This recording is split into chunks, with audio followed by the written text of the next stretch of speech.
Hello, MavMind Collective, and welcome to another episode of the HypnoSales Show. Today, we are talking with Art Bell and Vinnie Favale of Comedy Central.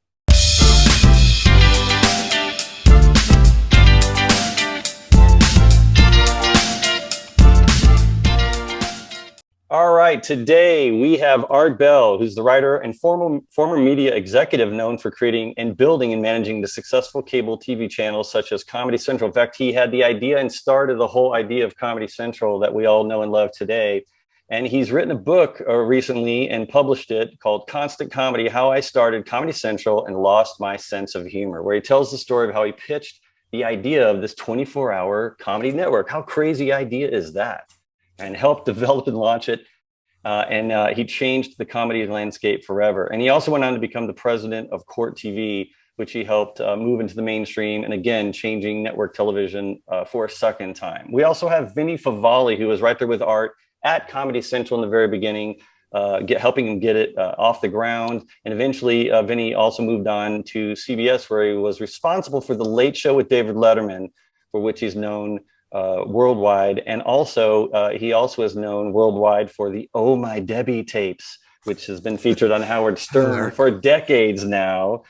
And guess what, y'all? They both teamed up and started a podcast called the Constant Comedy Podcast, which can be found on all the podcast outlets, Spotify, iTunes, you name it. It's out there. And if you want to know more about it, you can go to VinnieFavale.com, VinnieFavale.com. Welcome, gentlemen. Thank you for joining me here on the MavMind HypnoSales Show. Great to be here, Eric. Yeah, thanks for having us. This is awesome. I want to know about this podcast. How did this get started? Did you all just decide, hey, well, let's just put a podcast together, because it's hard to do? It is hard to do, but Vinnie took the lead on this. Vinnie?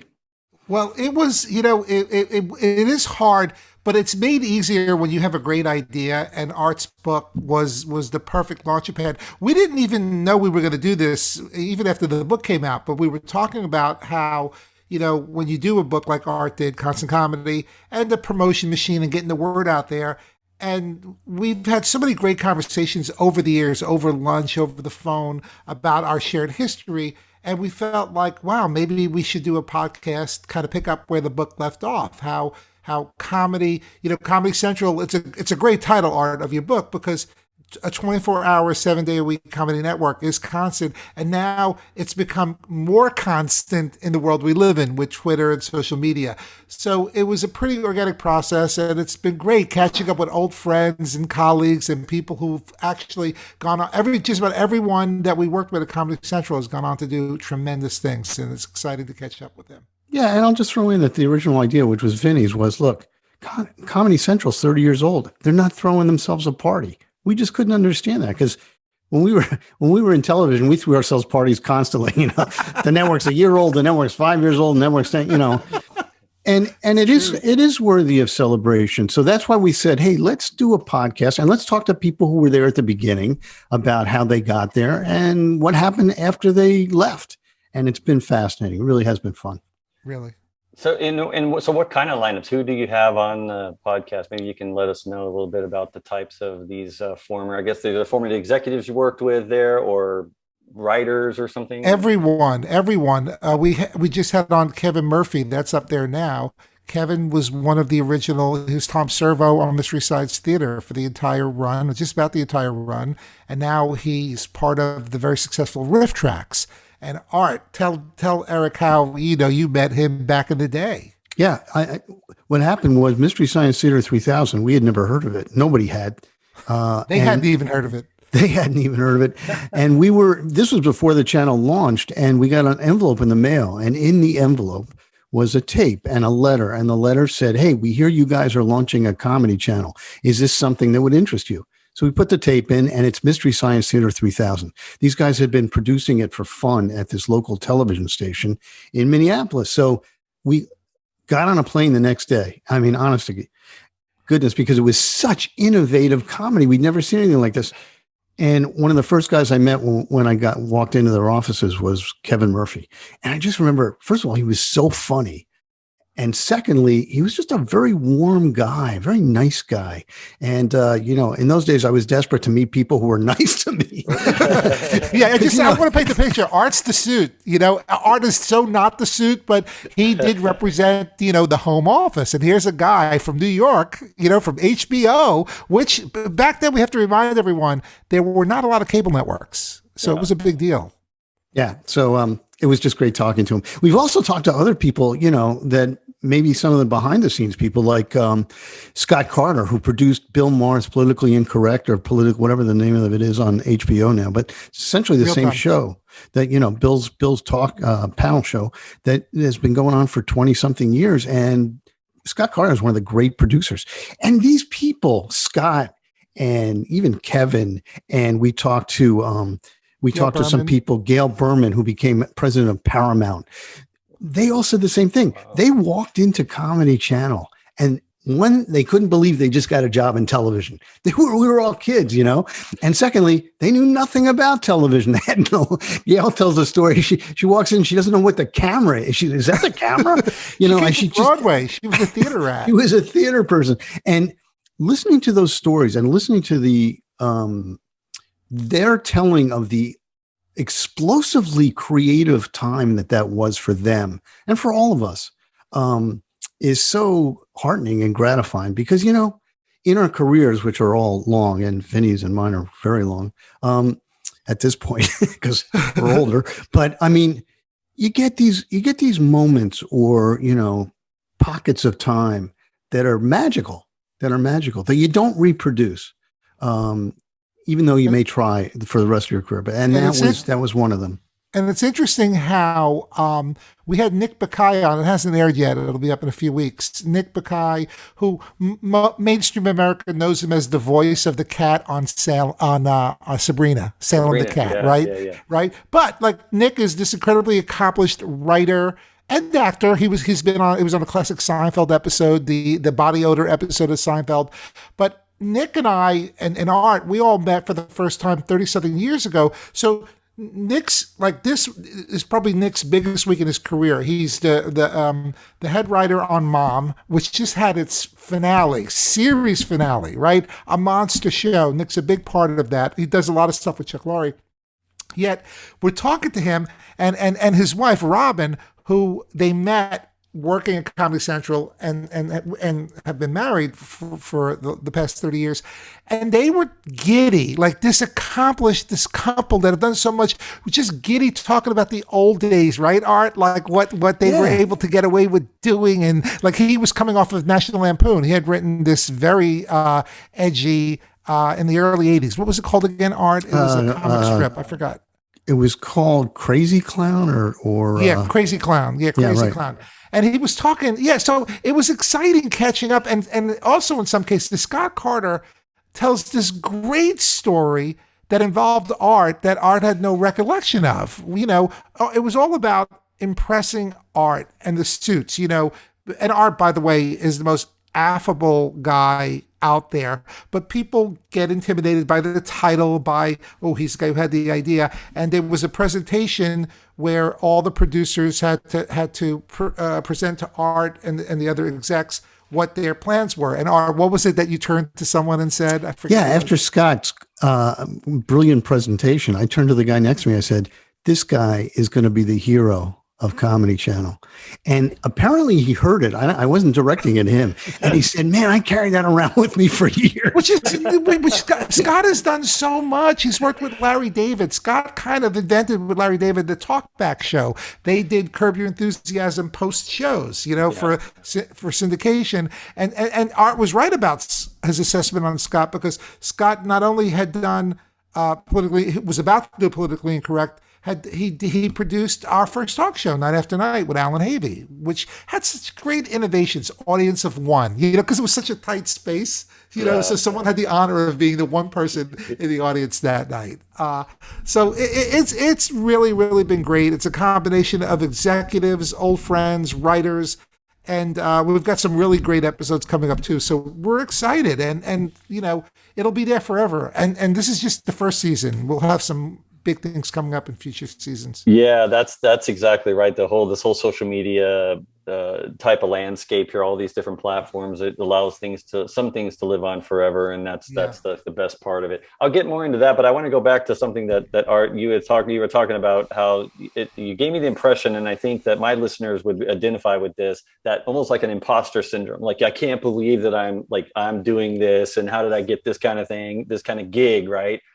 From a business perspective, it's like great, but then it's like, wow, the implications is just mind blowing. And I think we tend to sabotage ourselves sometimes, and it's called imposter syndrome. And did you ever feel like that when you were like got things going, or yourself? Or well, certainly I'm a human being. I think most people have imposter syndrome at least some points in their lives and their careers, unless you're a complete egomaniac. Which I am not. Psychopath or whatever. Right. Sociopath. Hey, stop talking about me that way. I know. I was going to say. But I'll sue you for definition of character. For me, it was worse. And my career went through several phases. I first started as an economist when I came out of college, and I knew I was smart, but I had I had really, even studying economics, I had no idea what an economist did. So I remember that first 3 or 4 months at, your first job, you don't know what to do. Right. You don't know what, you're sitting at your desk going, what do I do? And so there was that. But, after a while, I lost that imposter syndrome because, I had some successes and people recognized what I could do. Now, when I got into television, things got really, really bad because I pitched this channel, this 24-hour comedy channel, and they said, yes, we're going to do it. And they teamed me up with a guy named Stu Smiley. Stu Smiley was the head of HBO comedy programming, and Stu had been a television comedy executive for like 10 years. And was it also worked for the biggest talent agency, Rollins and Jaffe? Right. I mean, I had been a financial analyst. I mean, I didn't know anything about this stuff. And the first thing Stu said to me before he even said hello, he said, "What do you know about comedy?" And, talk about having your imposter syndrome, cared for and fed. I mean, there it was. I mean, this guy was just saying, hey, you are a poser, man. You're an imposter. You don't know anything about what we're doing here. What are you doing here? And I put up with that for quite a long time. Stu was not, by the way, he's a great guy, but he was not the kind of guy at that point who was going to take me under his wing and say, come on, kid, I'll show you how this is done. No. He was pretty much like, if you get left behind, that's your problem. Good luck with that. So I had to teach myself, and I think, Vinnie, you probably went through some of that too. But everybody at the channel, that was what was so interesting. People walking in who are now brilliant, and had brilliant careers in the television business say, man, I didn't know what I was doing. And I just couldn't believe it. But, I did what I did, and, finally I figured it out. That's the process. That's fantastic. Thanks for sharing that. Yeah, and then I know, Vinnie, you were talking about that ability, that show to have like the one person in the audience, and and it made me think of like I don't know if either of you know, like an Instagram, you can go live on Instagram now, and you can bring one person up from the audience and split the screen and have a conversation just with one person. Yeah, and when you were saying that, I'm like, wow, they've taken that idea, now they've even made it to where like anyone can do it. I mean, do you feel, how do you feel about the whole, like, anyone can have a channel now? I mean, I know in the beginning it was like you had to fight for it, right? And we'll talk a little later in the interview. I want to ask you specifically about how you were able to use your persuasion skills and tactics later. But did you, tell me about that? Well, the story in those days was that there weren't very many cable channels. This was in the late 80s, early 90s. And there was also a question about whether there were going to be any more cable channels. Some people thought, okay, we got 20, 25 cable channels out there. Who's going to launch another one? Because it was so expensive. In those days, it wasn't digital. You had to have a giant satellite dish, and you had to go from operator to operator, convincing them to carry it. But by 2005, and I was still in television then, I commented to somebody, man, with this digital technology and everything, a kid could put a TV channel out from his garage, and son of a gun, that's pretty much come true. And it's been a great thing. It's been a great thing for talent, being more, making it easy for talent to rise to the top very quickly. Whereas before it was a lot harder. And it's also, what an amazing way. What an amazing platform for everybody. Vinnie, you're always pointing out that comedy is everywhere now. And I Oh my think that's a God! good Well, point. and thankfully, this collective of the country that's feeding us comedy like on an IV drip, 24/7, have realized shorter is better, right?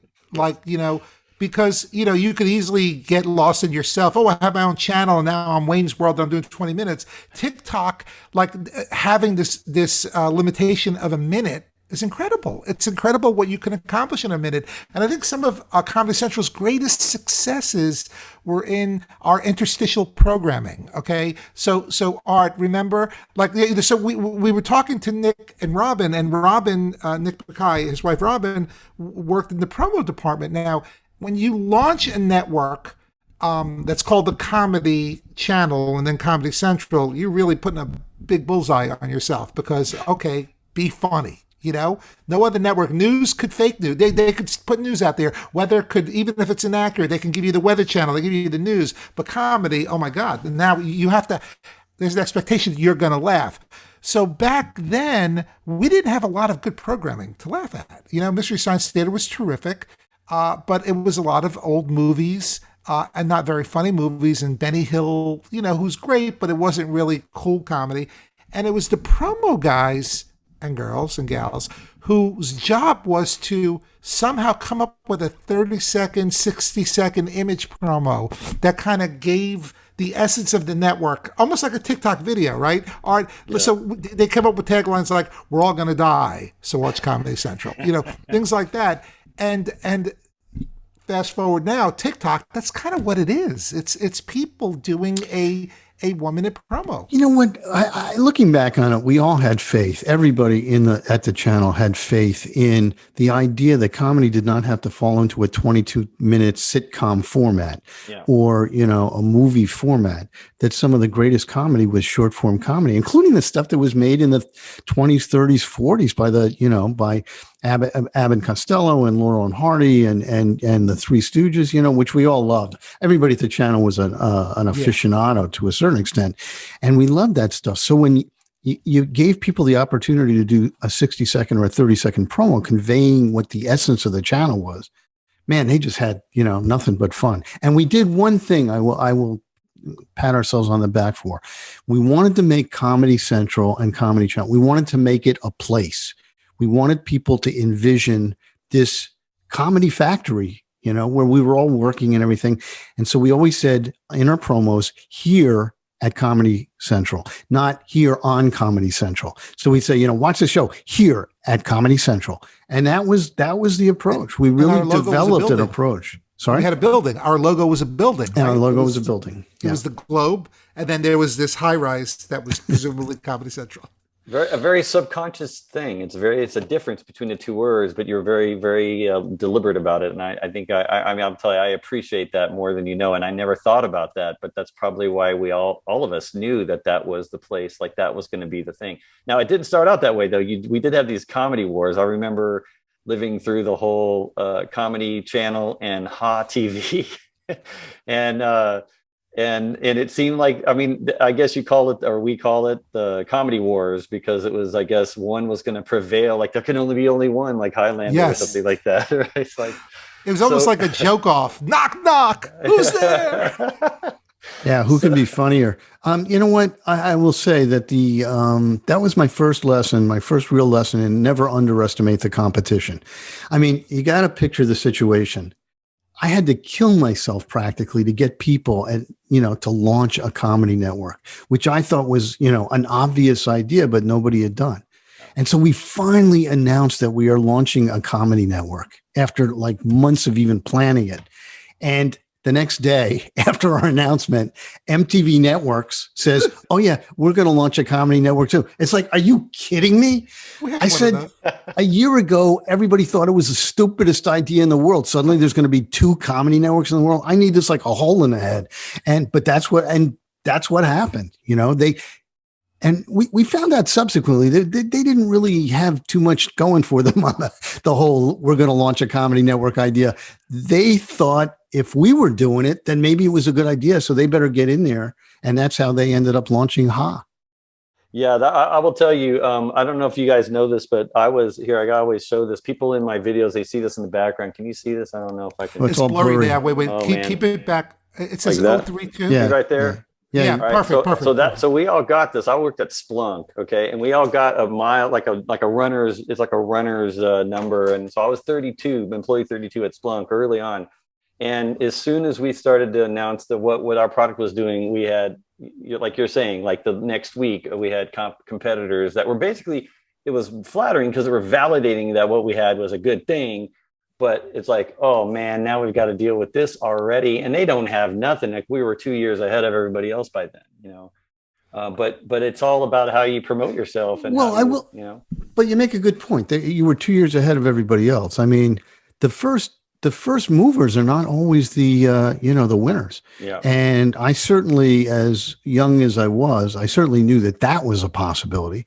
Having seen enough of that in my short career, where the new guy shows up and he just does it better. Now, interestingly, we didn't have a comedy channel to copy. So we were making it up from scratch. That's right. But by the time Ha got out there, they had somebody to sort of reference as like, oh, these guys are doing that, so we're going to do this. And that was part of their approach to the competition. Ironically, MTV Networks opted for the long form version of comedy by doing basically Nick at Night 24/7. They were doing Rhoda, Mary Tyler Moore. We were the opposite direction. Art's idea was that it would be a short form comedy network with VJs. Sound familiar? Like what MTV had, only we were doing that. So I thought it was really interesting, and I think we seemed edgier and younger. But of course, we had to merge. It was like the cable system operators had all the power. I don't know if people realize it, but back then, like Art said, it wasn't just enough to launch a network. Yeah, you could launch a network and spend all the money. That doesn't mean they're going to carry it. Like it's not broadcast where you just take out rabbit ears and suddenly it's on Channel 5. Yeah. You had to convince more than one cable operator. You may have landed Cincinnati, but you weren't in New York. Yeah, in fact, Art, didn't we launched, there was some confusion Art and I had because we did a big event when we launched Comedy Central. We thought it was the launch of Comedy Central, and we were wrong. The idea was to drop Judy Tenuta, the comedian, very big at the time, from the Times Square ball, like announce a countdown, like literally 10, 9, 8, push the button, and boom, Comedy Central would be on your TV. And that was true, but it didn't jibe with the date because that was, I believe, July, and we know we launched in April. And then what we realized in going doing research, yes, we did launch in April, but we weren't on in New York. So when we got the New York coverage on Manhattan cable at the time, it was a big deal. So now it was almost like now we really are launching, and that's when we dropped Judy Tenuta from. And again, the idea so much bigger and better than the network itself. Wow, I want to watch the network that's dropping Judy Tenuta, comedian from Times Square, and then they're going to see very likely a black and white movie or something. We had some good stuff in there, but there was a lot of older stuff at the time.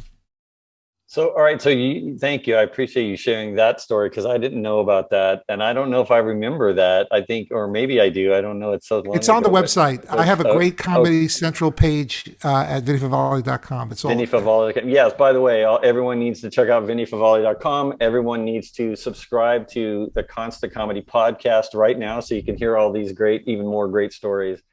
And also, I was thinking about the Art when you were talking about merging or the comedy wars, and you all had to merge. In your book, you do talk about the awkwardness of like adjusting to like trying to figure out like how are we going to merge because they were like your competition one day, and then now you're working together. And I think that a lot of us in business have that kind of, especially if we're part of a merger or part of a project that suddenly it's like, I was trying to overcome that guy. Now that guy's like my partner. And then that's kind you have to adjust. So how was that? Yeah, that's exactly right. I sometimes think of the merger as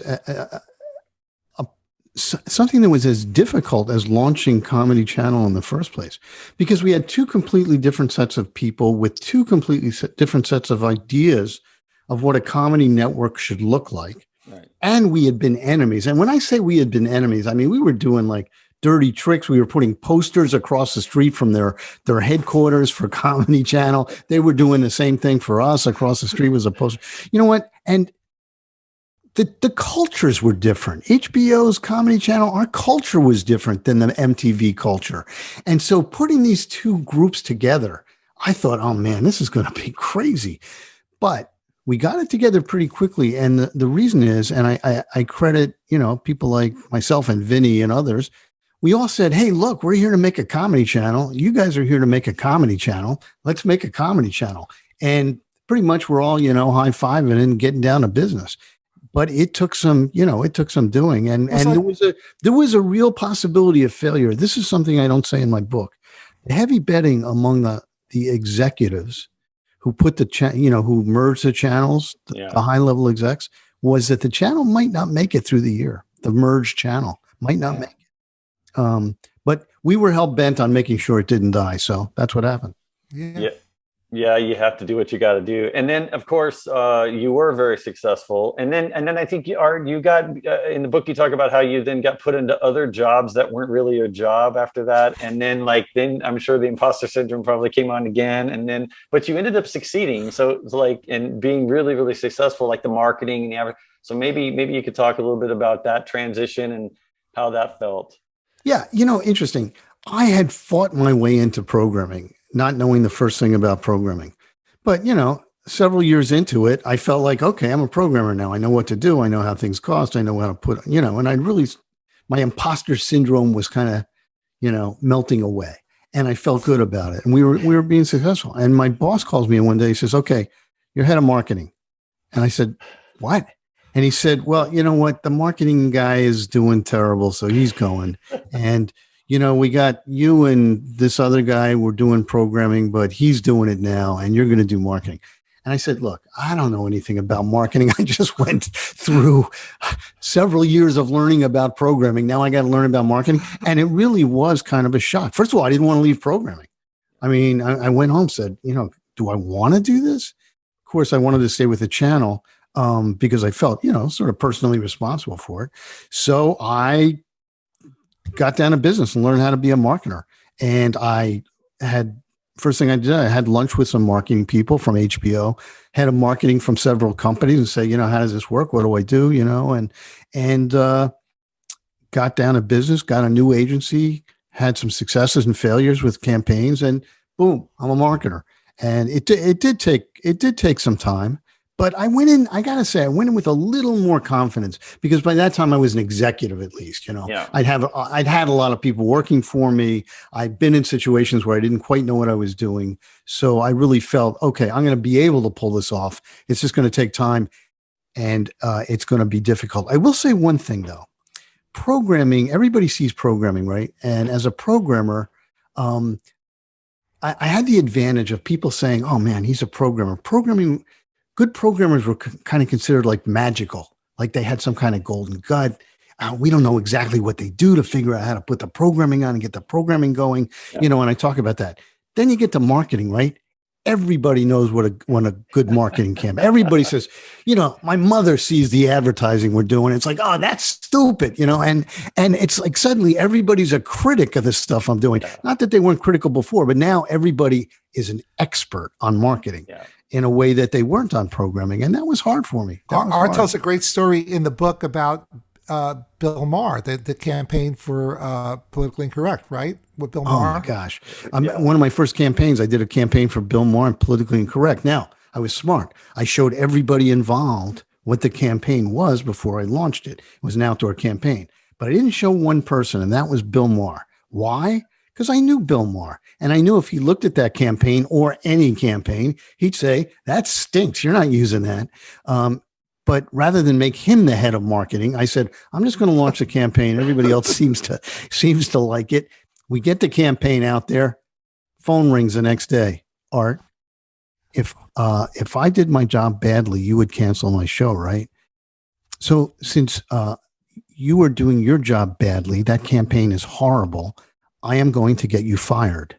Don't you think that's right, Art, that you should be fired because of that campaign? And he actually tried to get me fired. Oh my God. But he didn't. He didn't get me fired. And I won't tell the punchline to the story, but I did have the last laugh on that with Bill Maher. So yeah, but you have to read the book, Constant Comedy, How I Created Comedy Central I and gotta Lost read My the Sense book. of Humor. Yes, you have to read it. Everyone that's listening to this right now has to, yeah, and it's for 99 cents right now. It's available, right? 99 cents. 99 cents, yeah. Yeah, so there's no excuses, download. y'all. You have For a to limited read it, time. Limited For a time. limited time, yeah. So read it right now. Yeah. So that brings me to another part of your book that I thought was very interesting. I think my listeners would also be fascinated with, because I talk a lot about the subconscious selling and subconscious body language and things like that. And I know that in the book you talk about Bob, who is your boss or boss's boss, and he had these koosh balls, like the koosh with the rubbery fingers, the 1,000 little rubber fingers, and you can kind of like squish it, like for a stress ball or something, you can throw it around. Tell us about that. Like, how did you, because you figured out a way to like subconsciously figure out like what mood he was in and stuff, right? So we'd like to hear a little bit more about. Well, I think everybody who has a boss goes through this, where you walk into your boss's office and you really want to know in advance what your boss is thinking or how he's feeling. Is he in a good mood? Is he in a receptive mood? Is he in a bad mood? Whatever it is. I think there's a story about I think it's Lyndon Johnson when he was president. His staff positioned the statue of Lincoln outside of his office a certain way, depending on how he felt, so that they would know. Now, we didn't have that going for us, but Bob, for some reason, picked up these koosh balls, and it became a little bit of a trademark for him. People started sending him koosh balls because they knew he played with them all the time. And Vinnie was there. He would squeeze it. It would be like almost toss it in the air, even toss a it nervous tick. Well, that's the thing. When he was tossing the koosh ball, he was in a good mood. He was like, hey, boom, and feeling confident. But when he was just squeezing the koosh ball like this, I mean, you could tell that was like a nervous tick. That was like his leg was shaking because he was unsettled about something. And then, he also had big koosh balls and little koosh balls. I mean, I can't remember all the tells that were involved, but they all meant something. And then every once in a while he'd throw the koosh ball. Yeah. He'd either at somebody, or he would throw it at somebody, or he would toss it to you. Now, tossing a ball, think about what tossing a ball involves. That's it's almost an intimate act between two people. Somebody has to throw it in the right way to the right place, and someone else has to know they're going to have to get it and catch it. And he would do that to basically make connections between himself and people in meetings or whatever. So, I learned to use the koosh ball, whatever was going on with the koosh ball, as a way to evaluate what was going on. Yeah, like it was all the subconscious language, which you're really saying underneath it. Yeah, and it's just like in body language, like if you face your belly buttons, they call it the belly button rule. If you face belly buttons towards each other directly, that means you're making a connection with each other. And if anyone sees two people doing that, you typically like subconsciously not to go approach them because they're facing it. But when they face their belly buttons kind of out at an angle and they're talking over their shoulder to each other, then people are more approachable. You want to go approach them or whatever. Well, and Bob also had the usual tells. If you were going to pitch him something and he didn't like it, it was suddenly it was this. Yeah, and you don't have to be Freud to figure out what's going on there. So yeah, and the fact is that most bosses, and Bob was like most bosses, is not even keeled. It's not like you walk in and he's the same way every day. So it was good to try and evaluate what was going on. Well, I'm curious, as you probably have figured out by now, MavMind, I've created my own blog, website called MavMind.com, and my listeners and followers, check out each of the videos that I put out like this all the time on there. But they also know that, I teach a lot about persuading people and using hypnotic language to persuade. I'm just curious if Art, Vinnie, if either of you have stories of how you had to persuade someone and I mean, like consciously, I wouldn't say trick them, but you know what I mean? Like you have to use some kind of a technique. You got to figure out a way to get them to say yes. Because a lot of my listeners are having to get customers to say yes. So I'm just curious, just of your own experience, if either of you have that kind of, generally speaking, I don't have a specific example, but generally speaking, I found, and it's genuine, even though it feels calculated, if there was something that I was trying to get done and it had its roots in the person I'm talking to. It's like, remember when you had that thing where you wanted to do? I figured out a way where we can do it. And then it would maybe kind of be diluted what they had, but it's giving them ownership, making them part of the process. One of the things that I thought was going to be the hardest sell for me, and it turned out like I couldn't believe I got this through, and it became very successful. When I worked at Letterman at the time, I worked at Letterman from 96 till the end of his run in like 2015, 14. Traveling the show was a big deal, taking the show on the road, because the affiliates, much like cable TV with system operators, affiliates needed to be, coddled and felt like they were important, wherever the market was, big market or small market, Savannah, Georgia, they wanted some love from the home office, right? And Leno is the ultimate salesman, right? Leno would be like, Leno had his manager instilled in him. It's like, listen, when he was guest hosting the Tonight Show for a long time, he would still tour the country as a comedian, and he would like knock on the door of the GM of the NBC affiliate back then, just to kind of like, hey, I'm in town, I wanted to say hi, and that helped him down the line, right? When he was battling with Letterman. So Letterman did his fair share of traveling, and there have been some memorable episodes. Letterman in San Francisco with Manny the Hippie, that was a big one. In grocery shopping with Zsa Zsa Gabor, in LA. So he had done a lot of that. By the time it was now the late 90s and Dave was getting fatigued, like comedy fatigue, he didn't want to do that anymore. It was all about the bunker at Sullivan Theater.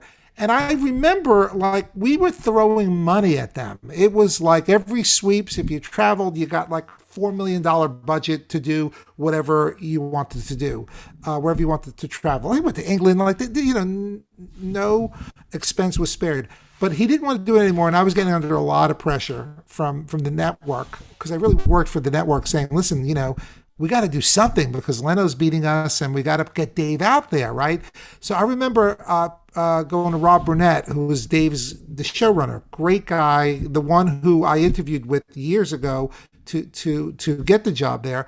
And I said, Rob, why don't we try this? Why don't we, what I do is like, you preface these things sometimes with, I got a really dumb idea. Yeah, okay? Right. Especially when you're pitching to Rob Burnett, who's a comedy guy, right? This is a guy who knows comedy, obviously, and very sarcastic, because that was the whole ethos of Letterman. I go, Rob, I've got the dumbest idea. I'm apologizing in advance. And inside, I felt it was actually a good idea. But it's a dumb idea. Please forgive me. I will quit if you want me to resign after you hear this idea.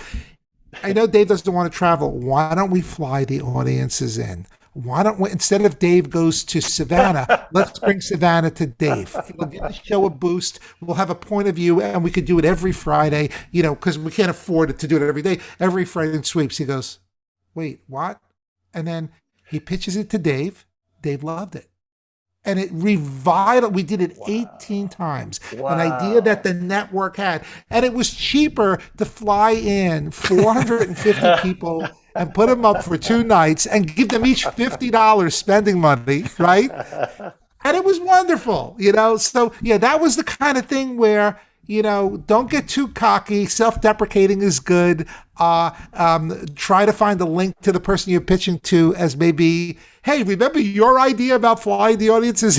You just gaslight them. That's a great example also of, don't hang on to the obvious solution of the problem for too long. Right. The obvious solution of the problem was to bang Dave over the head and say, Dave, you got to do this. Or Dave, we'll give you an extra $1 million.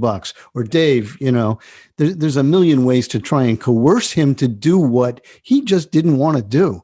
But, the brilliance of what Vinnie did was said, okay, we got a problem.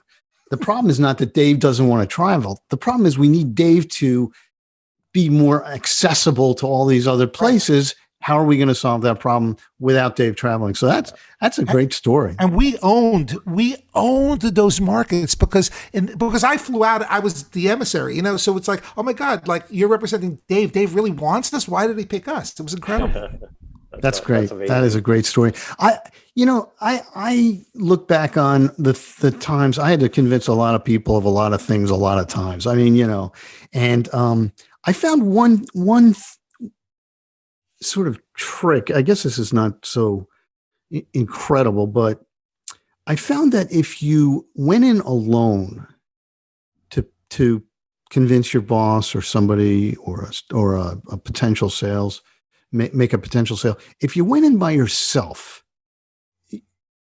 you might meet more resistance than if you went in with one other person or several other persons. And I got this idea from somebody who said, listen, by the time we do this sales pitch, I want 15 people in the room with the guy we're pitching who all say, yeah, that sounds good. That's a good idea.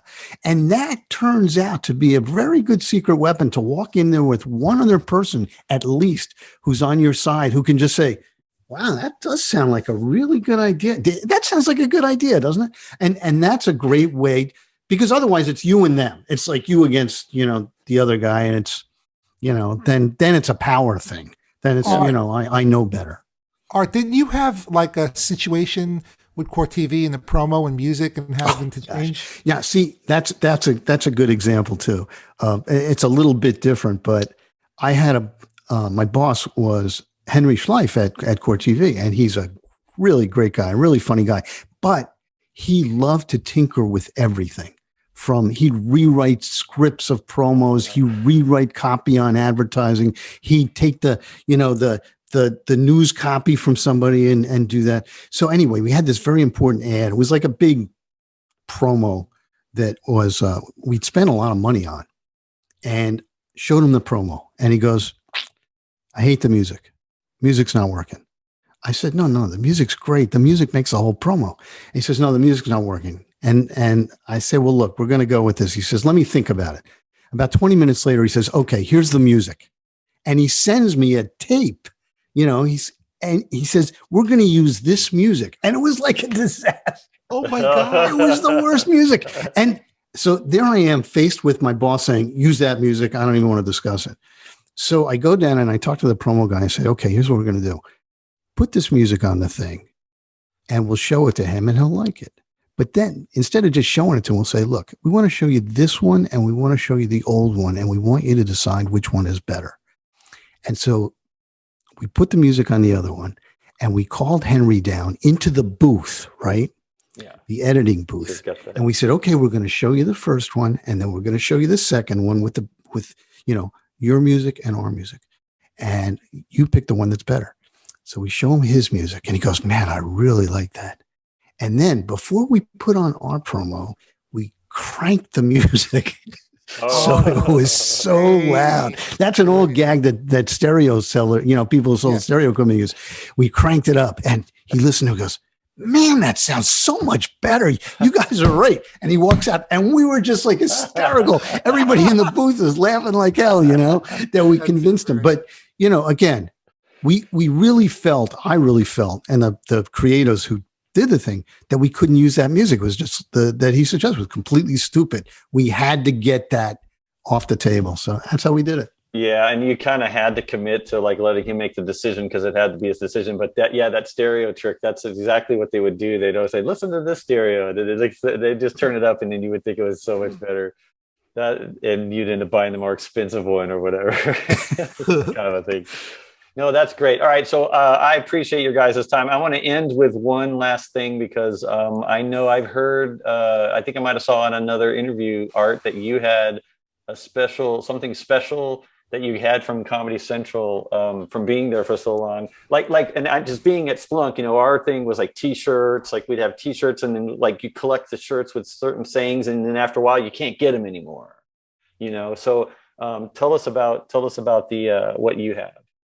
We made, when we were doing the channel, of course, we made all kinds of stuff for affiliates and advertisers and everything else with the logo on it. What is that, a clock? Yeah. Oh, yeah. There's a clock. We had clocks, we had watches, we had t-shirts, we had all kinds of, mugs and stuff like that. But at one point, we made a Comedy Central cookie jar. And it was in the shape of the Comedy Central logo that Vinnie just held up. And I hadn't seen one in years and years. I mean, I don't think we made a whole lot of them, and we gave them out to affiliates. So one day I get a call from a friend of mine who is at a cable network somewhere in the Midwest or whatever. And he says, hey, you know, I just found this cookie jar, this Comedy Central cookie jar. And they were going to throw it away. And I grabbed it. I said, maybe Art would want this, you know? So I said, yeah, that'd be great. I'd love to have that. And he said, okay, I'll send it to you. I said, thanks. So a few days later, a box comes, right? And it's a pretty big box. And I opened the box and there was no paper, no padding, no anything there. Really? And he had mailed this box with that, and with this basically ceramic cookie jar in it. No way. And it was now in about 100 pieces. It had fallen apart. I just looked at it I said, how could this guy be so stupid? Or was he just like trying to be mean to me or something? Anyway. Passive aggressive is what it is. Definitely. You're reading a lot into a cookie jar, Art. I got to tell you. I got some glue, you know, the right kind of ceramic glue, and I spent probably a couple of weeks piecing this thing together like a puzzle, and I put it back together, and it stayed together amazingly, because, you know, you never expect glue to really hold. And then I had my cookie jar, but it was a great moment for me. That's amazing. I thought it was therapeutic for you to do that one thing at a time. It was. Well, I'm glad you shared that, because I also, my listeners probably may or may not know about this, but I'll show you this. I don't know if y'all seen this, but can you see this big bone right here? Wow, that is a big bone. Hey, this is a G-rated podcast. Yeah, exactly. Well, actually, so if you notice, it has a bunch of names on it. So these are like the names of like the first people that started working at Splunk, because when I first started there, I was employee 32, and the HR / office manager / everything, she did everything. She came and put this bone on my desk and said, "You've been boned by Splunk." And I was like, okay, how am I supposed to take that? You know, that could get you fired. Yeah, it's like, I don't know. Okay. And then she says, when the next person gets hired, you have to go bone them and put it on there. Oh my God. Okay. You know what? That's what got Cuomo in trouble. Be very careful. I'm gonna be very careful. But no, but meaning putting this on the desk, right? And it was just blank. And I decided that I was going to put my name and my start date on it. And then when I gave it to the next person that got hired, his name is Karadeep Baines. And he watches this, so he'll be happy I mentioned his name. But he was the one hired right after me at Splunk. And I put it on his desk, and I said, "This is the bone, and you need to sign your name and the start date. And when the next person gets hired, you give it to them, and then they keep it going." So it kept passed around to every new hire back then after me. Amazing. And it got lost 3 times. It got thrown in the trash twice. And many times when we would be like, "Where's the Splunk bone?" and nobody knew where it was. Like, we thought it was gone, whatever. And then all of a sudden it would appear in another office somewhere, which is you're not allowed to take this on a plane. Like, this is like, you can't get this through X-ray. So somehow it was showing up in other parts of the country. And and then one day when we thought it was gone forever, it got lost like the second or third time. And I'm like, "Oh, we'll never get it back." And there was a planter in the lobby of the Splunk office, and behind the planter on the floor, the bone was like somebody hid it behind like a planter.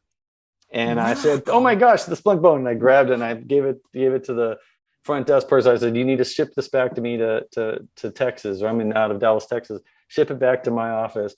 And then I've kept it ever since. I keep it very, very safeguarded now. I love it. The keeper of the bone.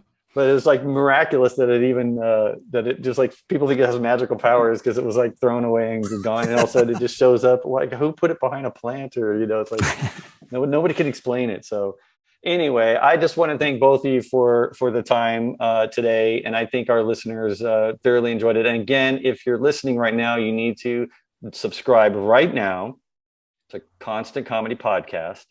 You won't regret it. They have great guests, and they have a lineup. And it's season 1 is almost over. You're in season 1 now. Yeah. We'll have end up having 12, I think 15 hours. We have a couple of 2 parts in there, but it's terrific. And we're going to go out with a bang. We can't promote it yet, but we have a big name to finish the podcast, the first season with. That's me. I can't wait. And then also the book, Constant Comedy: How I Created Comedy Central and Lost My Sense of Humor, is on sale now for 99 cents on Amazon. So please pick that up.